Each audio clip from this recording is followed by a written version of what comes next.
What's going on, people? King Rich is back again with another reaction video. Yeah, big up to all the subscribers, everybody that supports the channel. We are going to look at a video from the It's Complicated channel, yeah, where he does public interviews and asks a lot of questions. And as you can see from the title and the thumbnail, you can see exactly what we're talking about. It is Believe All Women. So let's take a look and see what people had to say about this phenomena. Because really and truly, I believe that it's a very flawed idea that you should just believe anyone. But anyway, let's get into it. Do you think trust should be given, or do you think it should be earned? It definitely should be earned, but I'm not the type of person to be untrusting of someone right off the bat. I'll give like a little bit of trust first and then see if you can continue to earn it. If trust should be earned, why should we believe all women? That's a good question. Definitely, I feel that women throughout the time of history and humanity have proven themselves with a role in society to be trusted. We take on a lot of responsibility in caring for our community. So what? How did she come to that conclusion that throughout human history, women have proved to be trustworthy above anyone else? I don't know what she's talking about. She's literally just talking out of her backside. This is crazy. That's where the trust comes from for women.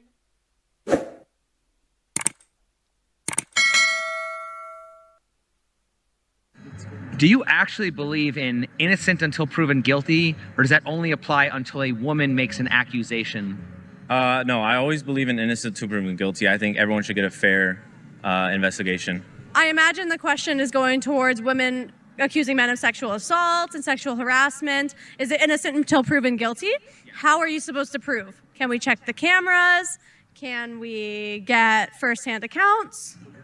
When people say believe women, does that mean believe them no matter what, or just take them seriously while still looking at the evidence? I believe it's to take them seriously. You know, I think we haven't been taken seriously for centuries, right? So I think, yes, you take them seriously. You look into the accusations that they're given, and then you can decide from there, just as any judicial system.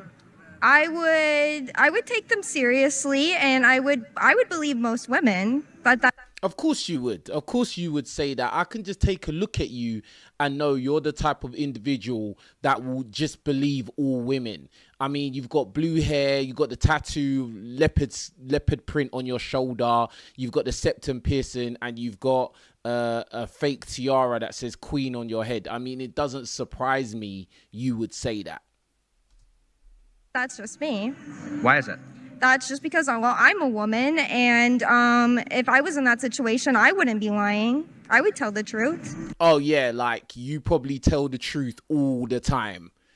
This is why when that other woman said that women have proven that they're trustworthy throughout human history, that's absolute garbage, bruh. What has been proven through human history is that women have developed the skill of manipulation because physically men are stronger pound for pound than women are. So women have had to develop the skill of social skills and manipulation to get what they want out of men. That's just the reality. So more than likely women lie a lot. Do you get what I'm saying? So yeah. Do you think that men should just automatically believe other men just because they're men? I guess that is kind of hypocritical. She said, I guess it's hypocritical. If just an accusation can get a man fired or publicly shamed, how is that not treating him as guilty? It is. It is treating him guilty. How is that not treating him as guilty?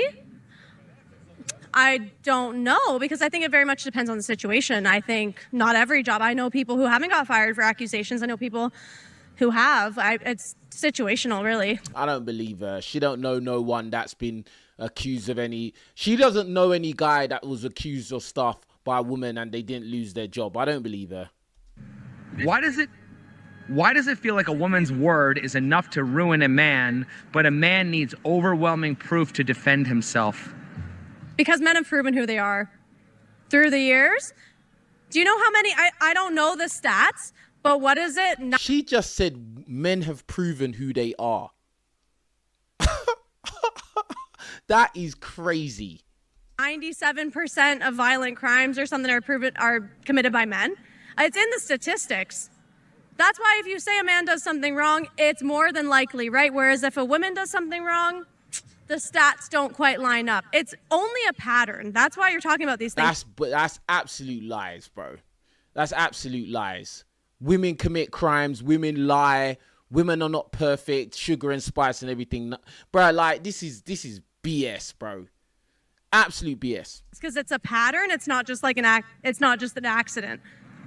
If false accusations are rare, does that mean the innocent men who get accused don't matter? No, false accusations are not rare. They happen all the time, especially with now. This is a little controversial, but women do want to take charge, take power, and always make those false accusations towards men. And it's harmful. It really is. Why is it controversial to even talk about false accusations if they supposedly almost never happen? I think it's controversial to talk about them because when it does happen, it's really catastrophic. And I think a lot of men, like you said, lose their jobs and their reputations and stuff. So when it happens, it is pretty big. If an accusation turns out to be false, why aren't there serious consequences for the person who made it? I agree with that 100%. There should be definitely more consequences for that. Why? Because this world, this society in the West is simp central. That's why. That's why a lot of times women can come out and lie and accuse guys of doing things that are complete lies, and there's no repercussion for it. And because there's no repercussion, that's why women feel safe to do this stuff. If there was repercussions for lying and getting men in trouble with the law, then I think women would be more cautious not to do those kind of things. You know, but because there's no punishment, then there's no fear. Simple as that. Aren't there? That's a good question. Isn't there like a court thing where, like, if you lie to the courts or something like that, you can be charged with that? Perjury. Yeah. I don't know, and I think that should be a thing. I think that we're seeing a lot of women get away with making false accusations, and unfortunately, they're not facing consequences for the damage that they dealt. Why does it seem like people still suspect a man even after he's cleared? You know, I heard this, this is awful, but I heard this one, I guess, analogy. You know, you have a box of Ferrero Rochers. You know what those are? The little, it's like the hazelnut chocolate little candy wrap things. Someone takes a shit and rolls it up in a ball and then wraps it up in the gold foil and puts it in the box. You'd be worried about every single one, wouldn't you? So same applies to, you know, the saying, like, not all men. If a man says he feels uncomfortable around a woman, would you instantly assume she's guilty, or does that only work one way? I think it goes both ways, and like I said, you have to look at, kind of investigate and see any background factors. Why is male victimhood often mocked, but female victimhood is treated as unquestionable? Wow. These are questions I never thought of. Yeah, of course you've never had to think about it because you're a woman. You know, it doesn't really affect you, so you don't really need to think about it. Because a lot of women only look at the world from a woman's point of view, whereas men, we have to look at the world from the women's point of view. We have to make sure we wrap the world up in cotton wool so you can feel comfortable. Whereas men, we're just thrown out there, man up, be a man, and basically make stuff happen. Because male victimhood makes you weak. Men are just known to be stronger. Like if a woman was trying to take advantage of them or something like that, they're able to, like, they don't have a fear, you know. A lot of women have a fear for men. Men are very... Does a woman's fear of men automatically mean she's in danger? No. Why do so many people assume that? I don't know. It goes down to if a woman feels like a man is endangering them, it's just past trauma with them, and that then becomes a personal issue. If we say women aren't taken seriously, how do we explain careers being destroyed over accusations alone? I think that just comes down to people believing the women, I guess. I'm not really too sure. What it is that a lot of times people, they hold on to what was going on in the past and ignore what the present society is like. You know, yes, back in the day, women were not heard, you know, their opinions were not taken seriously, etc., etc. But that was a long time ago. We have moved on way past that, you know. And yeah, if a woman says something about a man, she can potentially ruin his life, even if it was found out to be a complete lie. We got to A London for a super chat. He says the blonde one has lost the plot with them AI responses, not gonna lie. Big up King Riches though. Big up to A London, man. Appreciate you, bro. But yeah, it's bro, a lot of these modern women that have these talking points about women were not taken seriously. Bro, you wasn't even alive or around when women weren't being taken seriously. Your whole life you have been taken seriously. So it's just like, I don't know. Anyway. I said I'm a little bit younger, so I don't have qualification to speak on that. I think that happens a lot, actually. People are reporting to HR, you know, sexual assaults and stuff like that. Just from, you know, it could be a certain kind of look that, you know, someone gave them, or an inappropriate conversation, you know, that really isn't that abnormal to have anywhere, you know. I do believe that happens a lot in the workplace. Should someone's personal feeling without proof be enough to cost another person their livelihood? Absolutely not. You need proof for anything, especially if it has a possibility of destroying somebody's life. So why does it often play out that way? I honestly have no clue. I feel like our justice system plays more into the hands of who's more convincing than who can provide the most proof. And usually people are going to tend to believe women. Like, this is the whole point of this video. Believe all women. People are going to... Usually, when women are complaining that a man has done something, people are just going to look at the woman like, you know, oh, she wouldn't lie. You know, she's probably an innocent victim, blah, blah, blah. And so the person who's going to be more convincing is going to be, by default, the woman straight off the bat. Isn't there like something about, like, with celebrities, they could sue for, like, their, you know, if their reputation's altered? What's that called? Defamation? Yeah, defamation. I do think that that's becoming more of a thing today. I do agree with that. I think there should be more, not just for celebrities, but like, or like high-end people that are well-known and business names and stuff like that. I do think that might become more of a thing in the future, for sure. Are we protecting victims, or are we creating a culture where accusations themselves are weapons? Both. I believe both. Kind of like back in the day when people used to claim witches to be, oh, she's a witch, you know, and then they're getting burned as a witch. I mean, how many people probably died as a witch and really weren't a witch, you know what I mean? Just because they didn't like that person. They're trying to spite that person, try to get back. Yeah, and it's very, very scary that if as a man, you know, if a woman just decides she doesn't like you anymore, she could literally just ruin your life based on a lie. You know, I've had an experience where a woman's lied on me and I've had to prove my innocence. I've got friends that have been in the same situation. Woman just come out and made a lie, tried to ruin their character, etc., etc. And it's just like, bruh, it's a very scary thing. And when you go through that kind of situation, you see the gravity. You see how dangerous women can be. And you can see how, like, you know, in general, society will always, you know, tend to believe women first, regardless, before they've even done any real investigating. Do you get what I'm saying? It's crazy, bro. Back at that person, they know it's going to work because they saw it work with someone else. You know what I mean? So I think people watch, and it's like a trial and error thing, and they, you know, they see that happen to that person, so let me, you know, do that to that person. I do think that's also a thing. If we reverse the genders in high-profile cases, would the public react the same way? No, they wouldn't, and that's really unfortunate. And that's a society thing. I think it's because of... Yeah, it's really unfortunate for men. Things that have happened to women that have gone media viral. And now here we are dealing with all the media viral stuff when all the other cases get pushed under the rug. Has society overcorrected in trying to support victims to the point where the accused aren't treated fairly? Yes, I believe they are. I think it just comes down to just everyone just jumping onto someone that's accusing someone. and just taking their side immediately without looking into any details. Because sometimes, like, what could you have for evidence other than the actual experience? We all have experiences where we can't necessarily prove that that happened. I mean, if someone, like, let's say your boyfriend cheated on you or something like that, unless he, like, admits it or the other person involved, there's really not a way, you know, to really kind of know sometimes. Why is asking for evidence sometimes treated as an attack on women?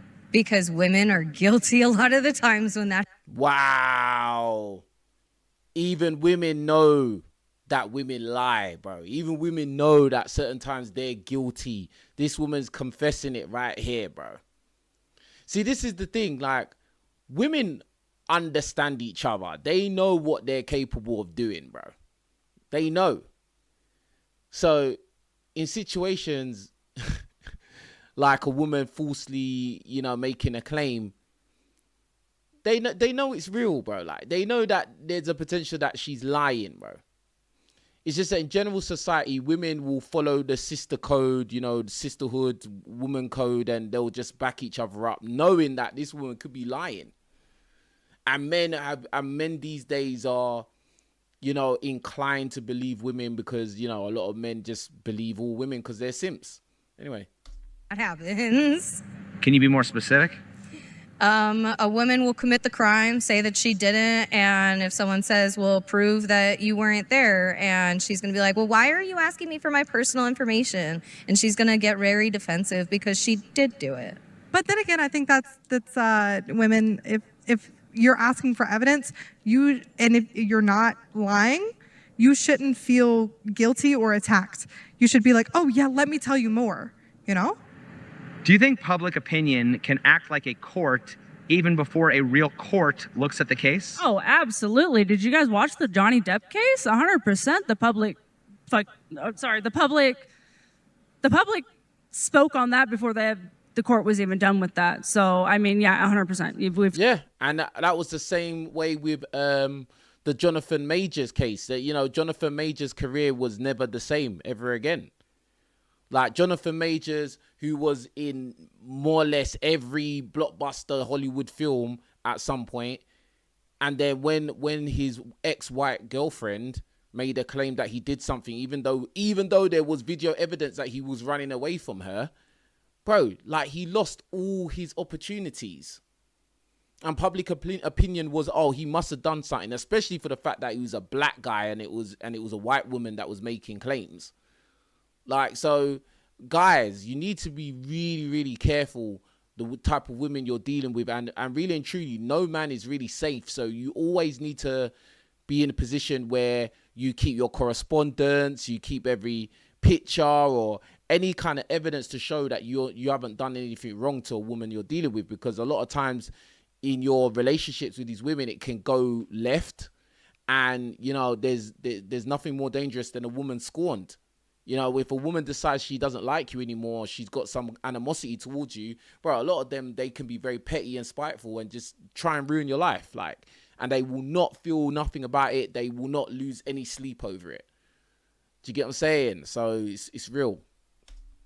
I've seen it all over the place. If your brother, son, or close friend were accused with no proof, would you still say, just believe the accuser? No, I would still want to look into the facts. Like, I was taught to get every side of the story. There's side A, side B, and then there's the truth. So that's kind of what you have to look for, is the truth. Why does society say men aren't allowed to generalize about women, but seems comfortable generalizing about men? That's just, I think, maybe double standards that we have. For thousands of years, things have been generalized about women. So you see, this is another example of what I said earlier, where a modern woman who wasn't even around in those times is talking about stuff that she never experienced, she never lived through, and she never saw. Why are you talking about thousands of years? What about in your life? What have you experienced? How have you been disenfranchised? Because you haven't. You haven't been disenfranchised. And the reason why you haven't been disenfranchised is because men have crafted the current society to make life comfortable for you. Like, this is... it's whatever. Oh, I mean, it's not necessarily right, but I think men have kind of had it coming. Wow. She said men have had it coming, bro. Wow. She said men have had it coming. This is what I'm trying to say to you guys, yeah. There's a lot of these types walking around who, like, on the surface, they act like they're nice people, but deep down, they don't like men, bro. Like, they don't like men. How are you going to say men had it coming? The men that this woman here is interacting with, who are, you know, at potential risk of these kind of false claims, have not disenfranchised her in any way. But she said men have it coming. This is crazy, bro. You know? If equality is the goal, why doesn't due process get defended just as strongly as believe all women? I think due process should be defended more than believe all women. I don't think anybody should believe all women. I don't think anybody should believe all anything without evidence. And Exactly. I'm a woman of science, so like you have to have evidence if you're gonna try to prove something to me. Like Exactly. That's how it should be in society. You shouldn't just believe all women or just believe all anything, bro. Like, you have to do an investigation and find the evidence, and then you can make a fair conclusion. You're not just gonna believe somebody because they got a box, yeah, or because they can make you feel like, oh, they're sad and, oh, you know, they're probably the victim in the situation, bro. We don't know. We need to get all the facts first, yeah. And I think that the older as men get, the more experiences men get, you start to realize this more and more, because you probably go through some crazy experiences that make you realize that, yeah, like the way society just believes women first is probably not the best course of action. Anyway. I'm not going to believe it blindly. I can't do that. The bigger picture behind equality right now is more so equity. So I think we're kind of pushing more opportunities for women to speak up because they haven't previously been given the... Oh my God, what are you talking about? They haven't previously, bro. What are you talking about, bro? As far as I've seen in the time I've been alive, yeah, women have openly come out on public platforms and spoke their mind. What are you talking about? Are you talking about the 1930s, bro? The 1920s? We wasn't around for that. We have grown up in the time in history where women have had voices. They could say what they want about men, and that's it, bro. Like, so I don't know why she keeps talking all this crap, talking about men have it coming and all of this crap. It just sounds like you're misandrist. You have some misandrist undertones.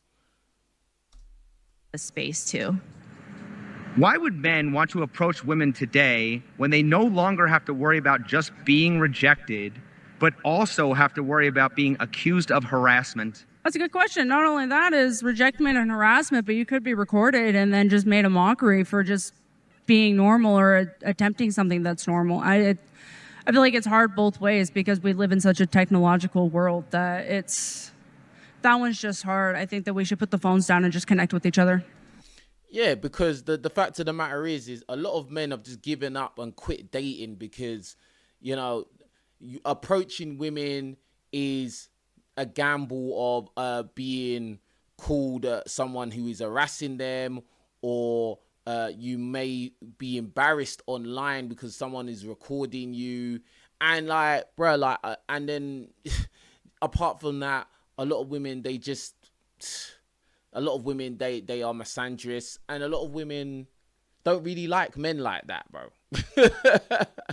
Unless you are Chad and Tyrone, unless you are the guy that they see as select top 10%, you know, a lot of times they will give you a hard time. So a lot of men have just checked out. A lot of men are done being embarrassed and used and ghosted and flaked on and made to feel inadequate. So they're just not even trying anymore. It's a simple thing. I think if you approach the woman in the right way, that's not so forceful. Bruh, basically approach the woman and be Chad and Tyrone. That's what it is. Approach the woman and know that you are the type that she finds attractive. That's the translation of what she just said. Like, I feel like men do tend to be a little more forceful with women because they are seen as kind of like your property. If Chad and Tyrone approaches her, she's not going to have a problem with it. All right, she's just saying this. Oh, don't be forceful when you approach. If the guy that she finds attractive approaches her, she doesn't mind how he does it. All right. And that's just innate. It's in your DNA. It's hard because every time a guy approaches me, it's kind of just like, I don't want to be bothered. Every time a guy approaches you, you don't want to be bothered. Listen, the translation is the guys that she doesn't find attractive, when they approach her, she doesn't want to be bothered. If it was Chad, if it was Super Chad that was approaching her, she would be bothered, bro. Trust me. You really have to feel out for what the vibe is. And a lot of girls are not out to be given that type of attention nowadays. Why don't women step up and set the example? Why don't women start approaching men rather than complain how men approach them? That's a great Because they're too scared of rejection. question. I wonder the same thing. I'm a very strong-willed woman. I approached my man. I basically was like, hey, either you're going to be with me or you're not. Like, that's your choice. And he made the right choice. He's with me 8 years now. But I think that women just need to buck up. I really do think women need to buck up and start doing something about that stuff. Like, if you guys are scared about something, go MMA training, learn to defend yourself, do something to like make yourself not so scared of society. Like, if you guys are that scared, then we need to fix something in ourselves. They ain't gonna do that, bruh. Anyway, let's change the pace, man. I've got a different video that I want to look into. This comes from K Explorer YouTube channel, and it's talking about dating in Korea as a black man. I love these kind of videos. Yeah, so let's take a look at this and see what these guys had to say about dating in Korea as a black man. And everybody like the video, please. Let's all get the likes up on this video, man. Yeah, let's go. Where are you from? I'm from Cincinnati, Ohio. And how long have you been in Korea? On and off now, about 10 years, roughly. Do you have like any dating experience like so far? Oh, yeah. Depends how deep you want to go in this topic. But yeah, I got some experience. So how has the dating experience been so far? Overall, for the kind of person I am and, you know, being such a lover of Korea, I've had mostly a positive experience, but there's been a lot of growing pains along the way. What is dating like for you as a black man in Korea? I would say in the past, it was a lot more difficult, but nowadays, you know, with hip hop being like more popular and just kind of Korea getting a lot more exposure, I think black guys have kind of been a bit on the come up. If you're a foreigner, I always say your chances are just kind of 50-50 no matter what. You can have a positive experience dating even as a black man. It's interesting that he made the comment about because hip hop has become more popular in Korea, now your chances have gone up. But really and truly, what I gather from that is that now that hip hop and music videos are more widely spread over in that side of the world, the women are viewing black men as a caricature, as a cartoon character, as a stereotype, because most of that hip hop, rap music videos make black men look like a stereotype. So in essence, it's going to turn into some fetish kind of attraction. But anyway. Do you think black men have been fetishized in Korea? There's definitely some of that, but you know, as a foreigner, you kind of stand out here, so everyone's gonna kind of have some idea about you or a stereotype or fantasy, if you will. But I think that just comes with the nature of being different in a country. You see, this is the thing. Like being a black guy, it's not just the fact of you being a man. Yeah, it's not just you being a guy, a man, a male.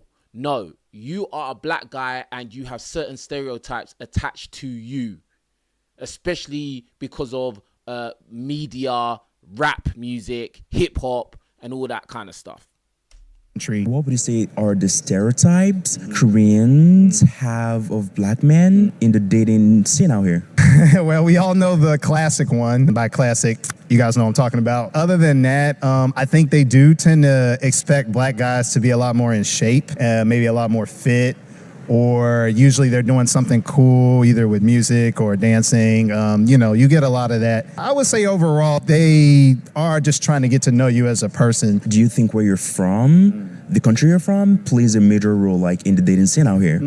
I think so because, or at least in the past, because Americans have always been kind of favored in Korea due to just kind of the relationship and the history. There was a time I feel like a lot of people from other countries, maybe some African countries or black people from some other alternative country, I feel like there was a time they were not seen as favorable, mostly due to like English and things because of just how comfortable Koreans get with English nowadays. But I would say overall, with everything becoming more worldly, I think it's good for you across the board, as long as you're presentable and, come off cool, Can you share like a memorable or challenging experience you've had as a black man dating out here in Korea? The language barrier can be a big one if you're not a Korean speaker, which in the beginning, I was learning. Next, you kind of have to deal with just some minor cultural nuances, between little things like, for example, holding the door open is kind of seen as a big deal back in the States. And that's cool here too.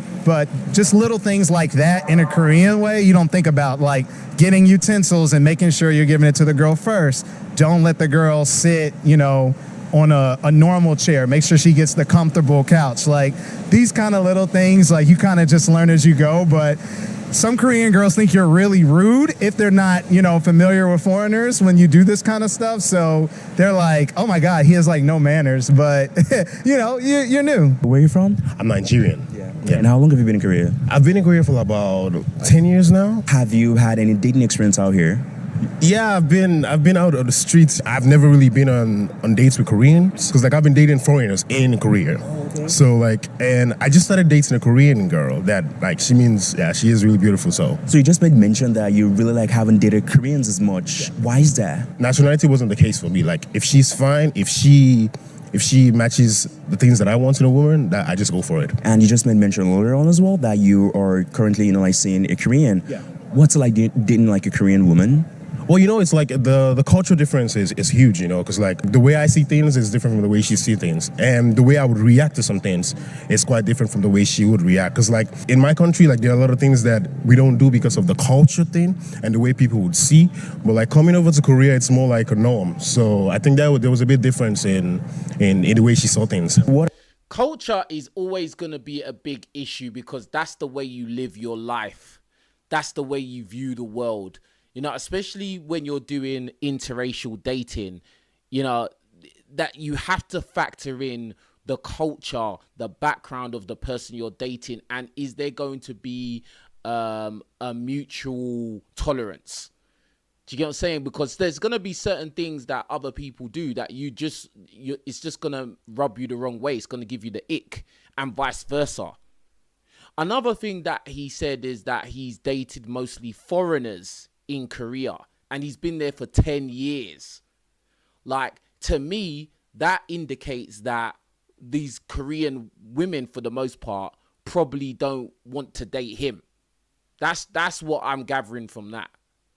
Because if you've been there 10 years and most of the women you've dated have been foreign women, it's bruh, the majority of women walking around are Korean, aren't they? So, yeah. What are some misconceptions Korean women have of you? They have this feeling that you have a huge weapon of mass destruction. So, but I get it, because from movies, from the social media, it influences the way they reason. So I don't see anything better. Do you? Really, it's from them watching corn. Actually, from watching a lot of corn videos. Yeah. Because they're not showing BBC in mainstream movies and mainstream TV or even in music videos. It's corn.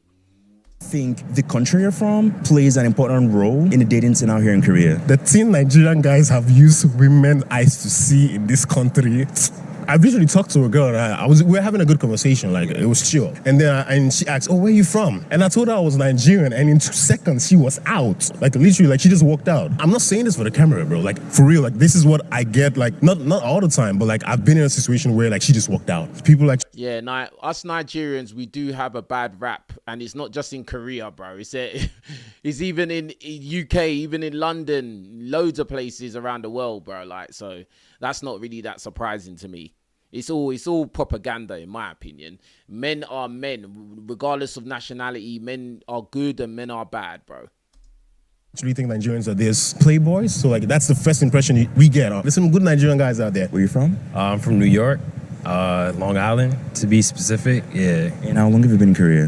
1 year, 4 months. Have you been out on dates out here? Yeah, been out on a few. Yeah. And how was your experience so far?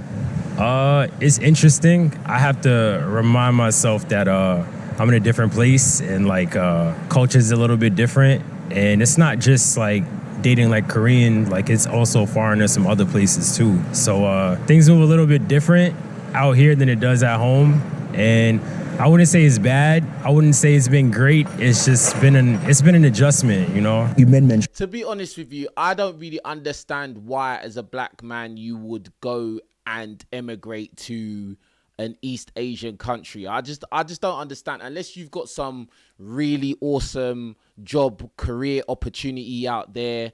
I don't really understand why you would go there. Like, do you get what I'm saying? Like, because let's be real, like in East Asian countries, they usually have more of a attraction to white people, to whiteness. They have more of like they pedestalize whiteness more in those countries.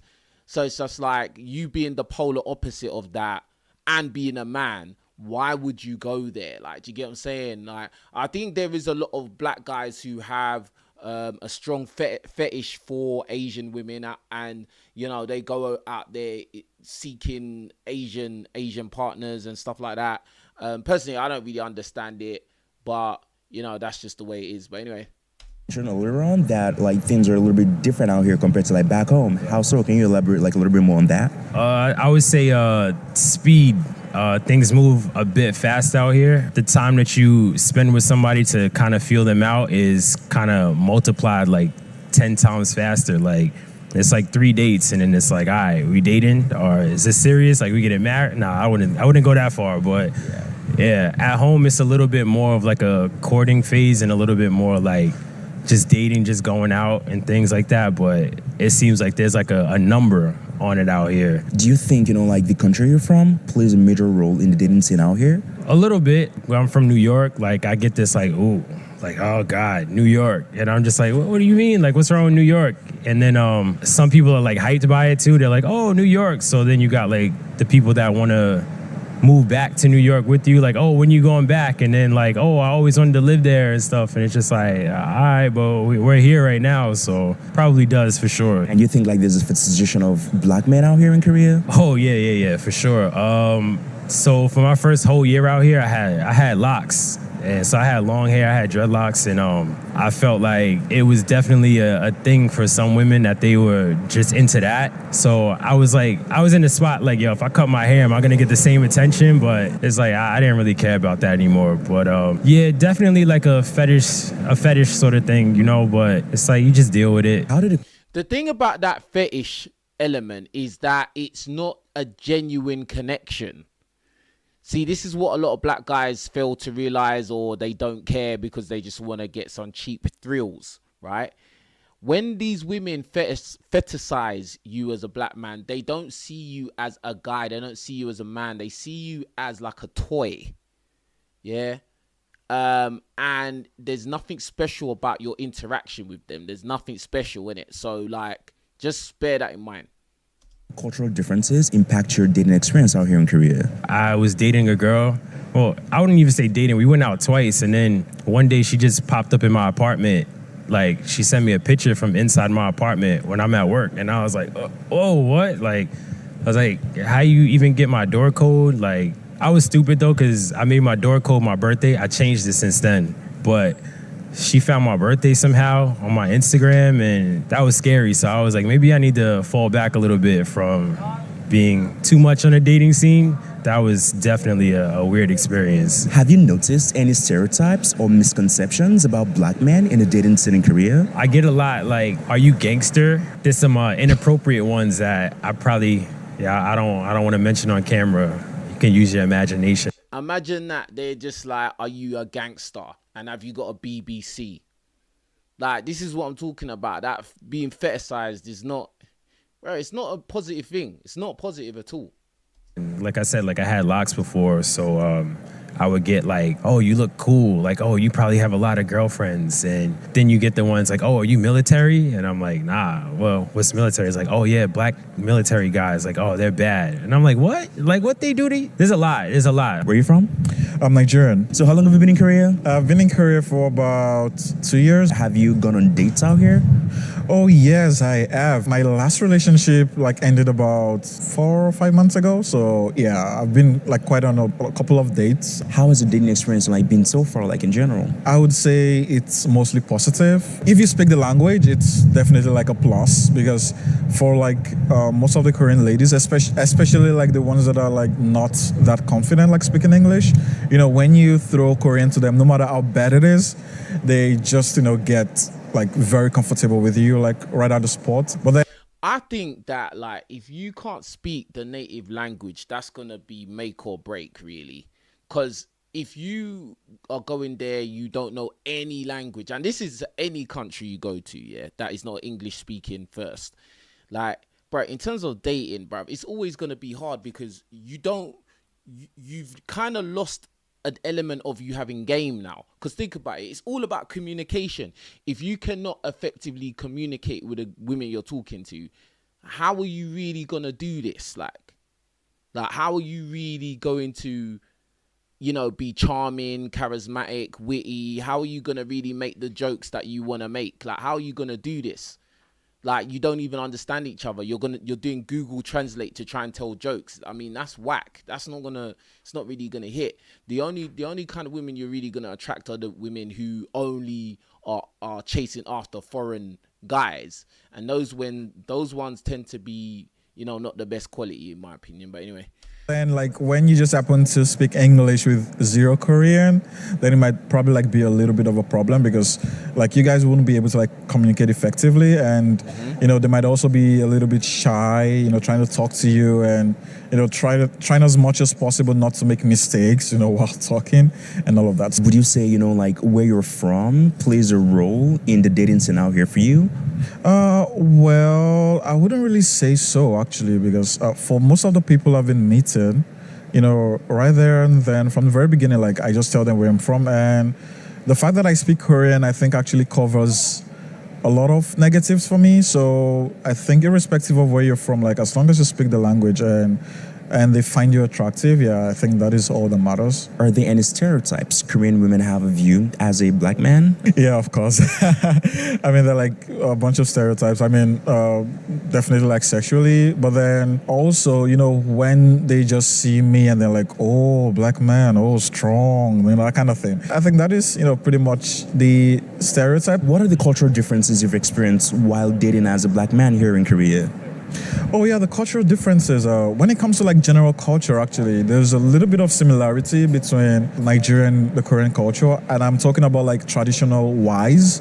But then when it comes to the dating culture, there's a lot of differences, because, for example, when I first came to Korea and I had my first relationship ever, I was really surprised at the speed, because I wasn't expecting that at all. I mean, back at home, you've got to be friends first, maybe hang out for a couple months, and probably get friend zoned, or maybe take it to the next level after 6 months. But then in Korea, it was very quick, because I mean, it was pretty much under a month, maybe about 2 or 3 weeks, and I was oh, I was so shocked. I was is this how it runs here? At first I felt am I just lucky, or is it just that in general? That's interesting. It's the second guy to say that, over there, when you meet someone, it's speed run. You meet them, and then within a couple weeks, you're in some big time relationship. That's interesting. But then I think like over time I sort of like got to understand, while communicating with other Koreans, that it's pretty much like that way. Like after like 2 or 3 dates. What's like, just dating a Korean woman in general? They're pretty nice and also like very caring, except like maybe the communication part, because my very first relationship, like it was all like, what are you doing? Like, like I'm like, girl, like you just texted me about like 10 or 15 minutes ago. Like, I mean, I'm also like having a busy life, right? Yeah. So, I mean, so that part of the communication was actually like a really big turn off for me. Interesting stuff. All right, cool. So that's the end of the reactions for now. Make sure that you all leave your comments. Let me know what you think about what you've seen in the first part, on the second video. Like, just leave your reactions, your comments, your opinions, all that good stuff. Big up to everyone that's been watching. And yeah, I'll be doing another live stream a little bit later, so you lot stay tuned, stay locked into the channel. Yeah. With that being said, you lot take care of yourselves and make sure you like and hype the videos. Don't ever forget to do that. Yeah. Anyway, I'm out. Peace.